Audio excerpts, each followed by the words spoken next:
Hey, Steve Stasek here with Stonelink Property Management. Guess what time it is? It's time for 5 with Frank. I got Frank Rubino, Stonelink's own leasing agent, real estate broker. Frank, how the heck are you?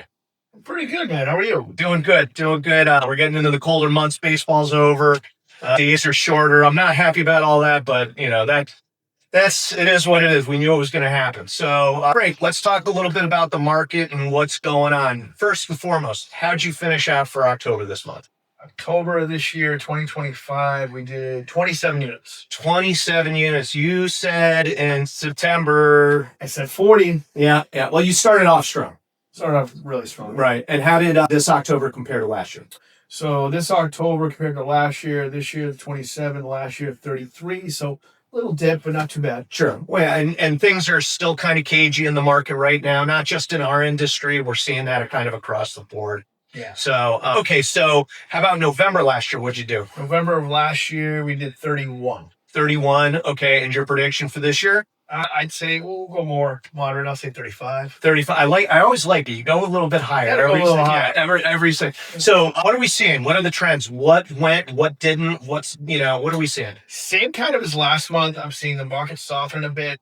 Higher end properties or bigger properties, 3 bedrooms or more, single family homes are kind of staying on the market a little bit longer if owners are asking for more money. Okay.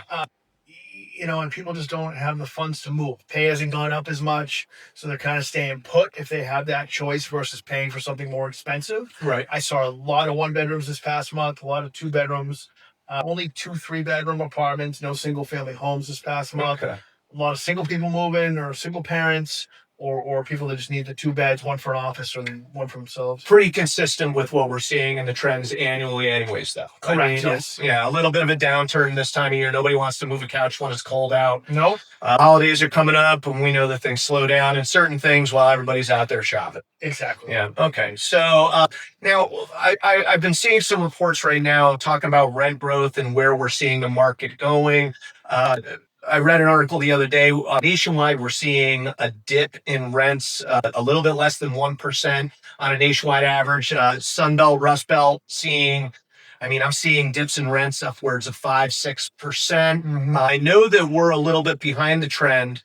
But the report that I saw said Providence was still seeing like a 3.7% rent increase. How are you seeing it on a boots on the ground kind of thing? Boots on the ground kind of thing. I'm seeing the rents compared to the last 4 or 5 years. They are going down. They are going down. Yeah, everything's softening up a little bit.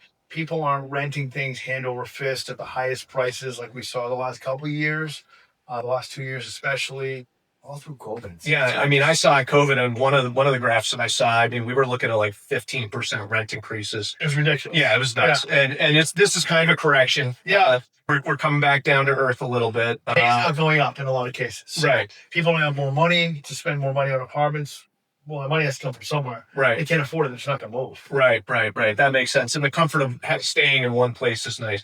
But that's got to be kind of nice, too, for existing tenants because it does lead to increased tenancies, lower vacancies. Absolutely. Yeah. So that's a good thing. Yeah, it's great for our clients that, already have occupants in their apartments and homes. Right. Not so great for the ones that are still trying to get that top-notch rent, but we're seeing that soften in the market, so they have to come down a little bit. What's it worth versus being vacant? Yeah, right. Well, sure, it's a balance of vacancy and rents because no money is not as good as some money. Exactly. Right. Okay. Well, so let's talk real quick here. We got about 30 seconds of adding value. Let's talk washers and dryers. I love to see washers and dryers. Tell me, what makes a value of a washer dryer? Well, the value up front, you're looking at, it's going to cost the landlord a little bit as far as water, wear and tear, stuff like that. But the value of it towards the tenant and keeping your tenant happy exceeds that so much, especially with the winter months coming up. They're not leaving the building to go get their laundry done. Right. So now if someone has to leave the building to get their laundry done, you're not just talking about, the coins they're putting in and all that, because you can charge for that in your own, in the house or basement, or even if it's in the unit.